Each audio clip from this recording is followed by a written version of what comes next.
परिचय। हम जानते हैं कि पशु विषमपोषी होते हैं, इसलिए वो अपने भोजन के लिए दूसरे जीवों पर निर्भर होते हैं। हाँ, पशुओं को भोजन के लिए बाह्य स्रोत की आवश्यकता होती है, इसलिए हम कह सकते हैं कि वो बने बनाए भोजन पर निर्भर होते हैं तथा ये बना बनाया भोजन या तो पौधों से आता है अथवा दूसरे पशुओं से। भोजन के प्रकार के आधार पर पशुओं के भी अलग अलग बहुत से प्रकार हैं। हाँ अंकिता, बहुत से पशु सिर्फ पौधों को जैसे घास या पौधों की पत्तियों को खाते हैं, जबकि कुछ पशु पशुओं को ही खा लेते हैं। बड़ी मछली छोटी मछली को खा लेती है, चिड़िया कीड़े मकोड़ों को खाती है, सर्प मेंढकों को खाते हैं और कुछ कीड़े मरे हुए पशुओं का शरीर खाते हैं। लेकिन जब हम इसे नजदीक से देखते हैं तो पाते हैं कि पृथ्वी पर उपस्थित सभी जीव जंतु भोजन के लिए प्रत्यक्ष अथवा अप्रत्यक्ष रूप से सूर्य पर ही निर्भर होते हैं। पौधे सूर्य की ऊर्जा का प्रयोग करके प्रकाश संश्लेषण द्वारा भोजन बनाते हैं, जो उनके द्वारा जीवन बनाए रखने के लिए प्रयोग में लाया जाता है। दूसरी तरफ पौधे भी शाकाहारी अथवा सर्वाहारी जीवों द्वारा खा लिए जाते हैं और मांसाहारी अपने भोजन के रूप में शाकाहारी जीवों को खा लेते हैं। इस तरह हम देखते हैं कि ये सूर्य की ही ऊर्जा है जो पौधों और पशुओं को भोजन प्रदान करती है। उद्देश्य। इस पाठ के अंत में आप निम्न करने में सक्षम हो जाएंगे। पशुओं में पोषण को समझ सकेंगे। भोजन के आधार पर पशुओं के प्रकार जान जाएंगे। होलोजोइक पोषण को समझ सकेंगे। होलोजोइक पोषण के विभिन्न चरणों को जान जाएंगे। मनुष्य में पोषण को समझ सकेंगे। पाचन तंत्र के विभिन्न अंगों के बारे में जान जाएंगे। मुख द्वार, मुख गुहा, ग्रसनी, ग्रासनली, अमाशय, क्षुद्रांत, बृहदांत्र और गुदा की संरचना तथा कार्य प्रणाली को समझ सकेंगे। विभिन्न पाचन ग्रंथियों का पता लगाइए। लालारस अथवा लार ग्रंथियों और जठर ग्रंथियों की संरचना और कार्य प्रणाली को समझें। यकृत की संरचना और कार्य प्रणाली को समझें। अग्नाशय और आंत्रीय ग्रंथियों की संरचना और कार्य प्रणाली को समझें। पाचक ग्रंथियों के रसायन विज्ञान का अध्ययन करें। पशुओं के प्रकार। भोजन के आधार पर सभी पशुओं को 3 समूहों में विभाजित किया जा सकता है: शाकाहारी, मांसाहारी, सर्वाहारी। जैसा कि हम पहले ही चर्चा कर चुके हैं, वो पशु जो सिर्फ पौधों को खाते हैं शाकाहारी कहलाते हैं।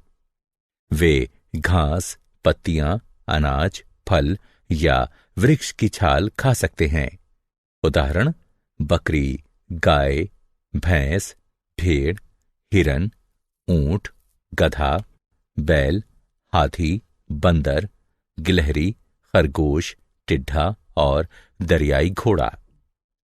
ठीक उसी तरह वो पशु जो सिर्फ दूसरे जीवों को खाते हैं मांसाहारी कहलाते हैं, जैसे शेर, चीता, मेढक, गिद्ध, किंगफिशर, छिपकली, भेड़िया, सर्प और बाज।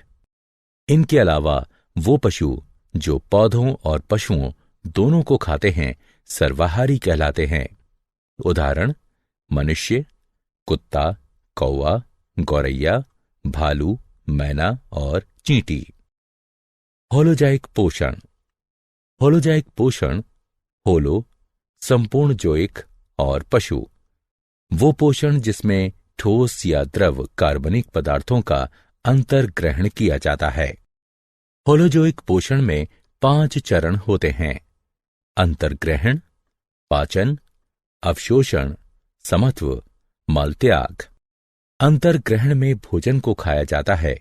यह भोजन के आकार और अंतर्ग्रहण के लिए अंगीकृत संरचना पर निर्भर करता है।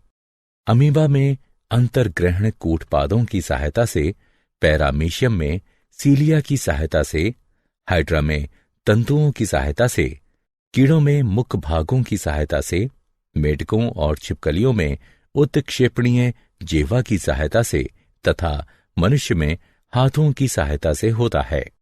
पाचन वह प्रक्रिया है जिसमें जटिल, बड़ी आकृति वाले तथा अघुलनशील कार्बनिक बहुलक, जिनका विसरण नहीं हो सकता है, सरल, छोटे तथा घुलनशील कार्बनिक एकलकों, जिनका विसरण हो सकता है, उसमें टूट जाते हैं।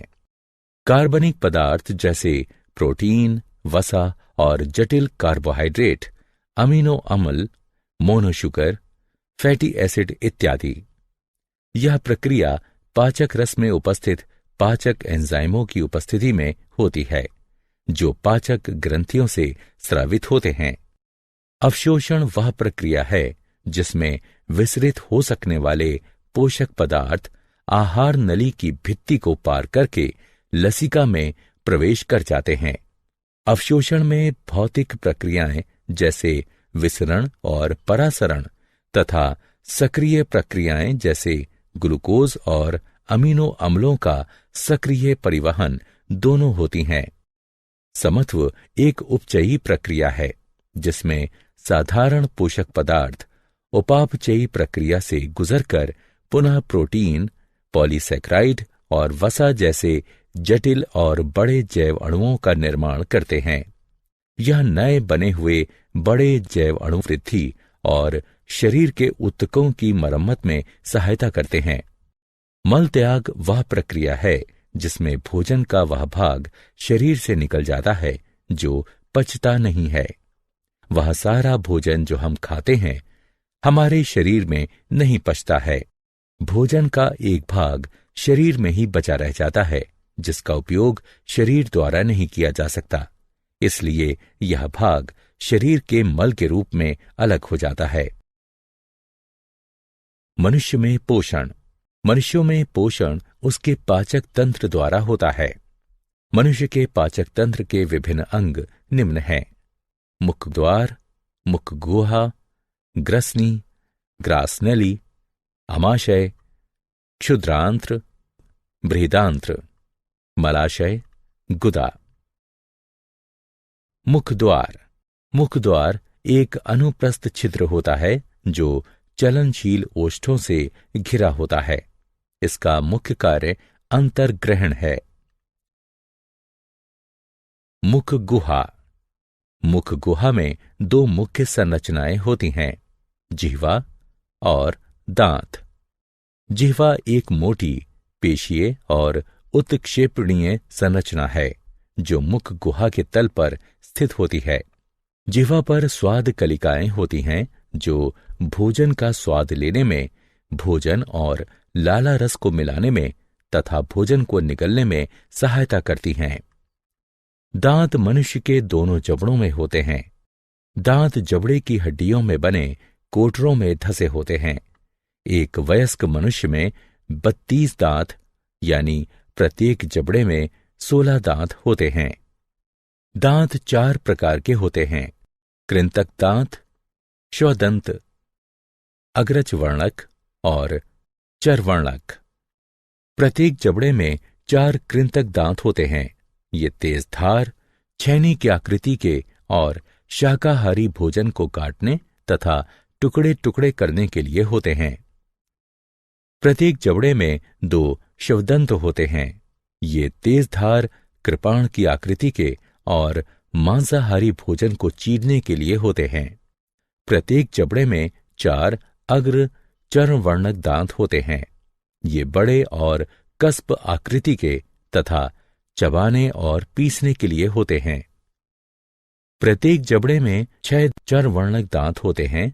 ये बड़े और कस्प आकृति के तथा चबाने और पीसने के लिए होते हैं। ग्रसनी। ग्रसनी एक कीप जैसी आकृति होती है जहां भोजन और वायु एक दूसरे को पार करते हैं। इसमें 2 छिद्र होते हैं। कंठ द्वार कंठ और श्वास नली में खुलता है। गलेट ग्रास नली में होती है और भोजन निकलने के दौरान खुलती है। ग्रास नली।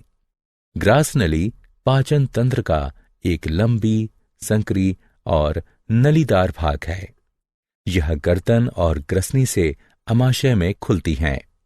यह क्रमाकुंचन द्वारा भोजन का परिवहन करती है। अमाशय। अमाशय एक मोटा, पेशीय और जे की आकृति का थैला होता है जो ऊपरी उदर के बाएं भाग में स्थित होता है। अमाशय भोजन के मंथन और पाचन में सहायता करता है। अमाशय में भोजन का 3 घंटे तक मंथन होता रहता है, जिसके कारण भोजन छोटे छोटे टुकड़ों में टूट जाता है और एक अर्धठोस पेस्ट बनता है। अमाशय की भित्ति में 3 नलीदार ग्रंथियां होती हैं, जिनसे जठर रस स्रावित होते हैं। जठर रसों में मुख्यतः 3 पदार्थ होते हैं: HCl यानी पेप्सिन, एंजाइम और श्लेम। HCl की उपस्थिति के कारण पेप्सिन एंजाइम अम्लीय होता है और प्रोटीनों का पाचन शुरू कर देता है। श्लेम अमाशय की भित्ति को उसी के द्वारा स्रावित HCl अम्ल से बचाता है। अमाशय की पेशीय भित्ति भोजन और जठर रसों को एक दूसरे में मिश्रित करने में सहायता करती है। क्षुद्रांत्र। क्षुद्रांत्र आहार नली का सबसे बड़ा भाग होती है। एक वयस्क मनुष्य में यह लगभग 6.5 मीटर लंबी होती है। यह बहुत संकरी होने के कारण क्षुद्रांत्र कहलाती है।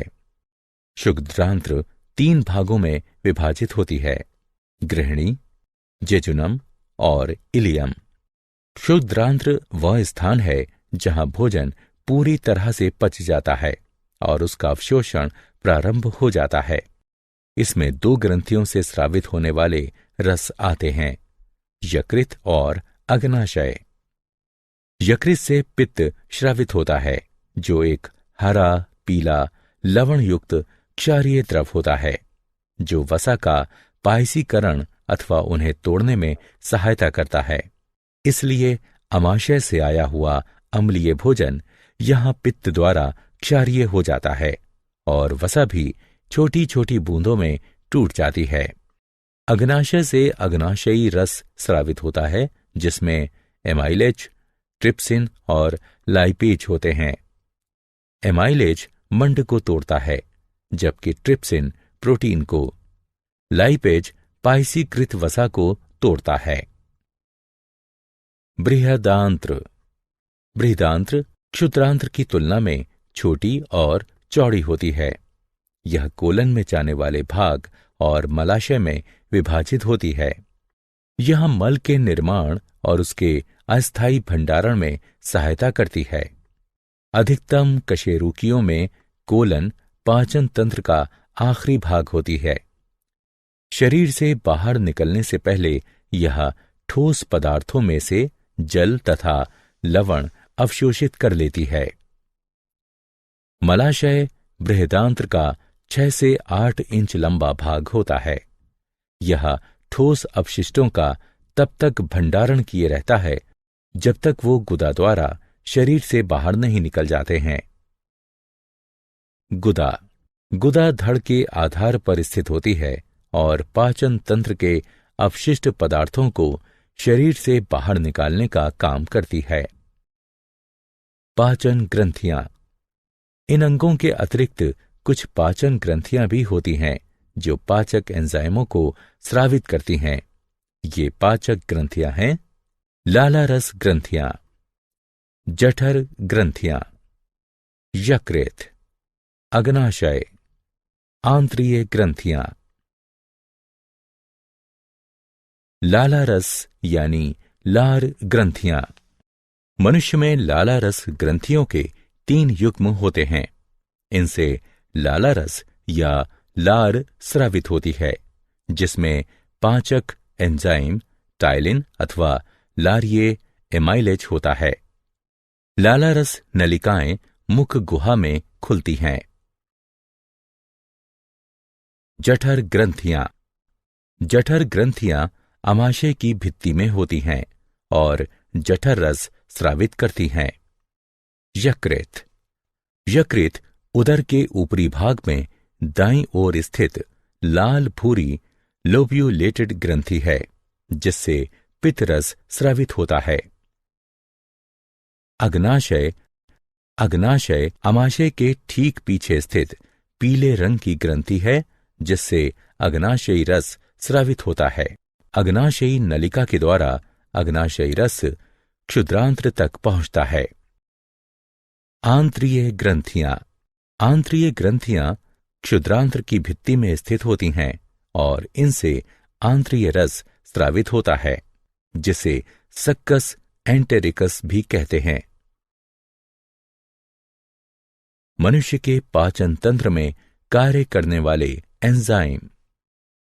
लाला रस में लारीय एमाइलेज होता है, जो मंड को शर्करा में तोड़ देता है। HCl की उपस्थिति में पेप्सिन प्रोटीन का पाचन करता है। पेप्सिन अम्लीय माध्यम में ही सक्रिय हो पाता है। यकृत यानी पित्ताशय का पित्त वसा का पाचन करके उसे फैटी एसिड में तोड़ देता है। यह भोजन को क्षारीय माध्यम में परिवर्तित कर देता है। एमाइलेज मंड को पचाता है अग्नाशय से। ट्रिप्सिन प्रोटीन को पचाता है अग्नाशय से।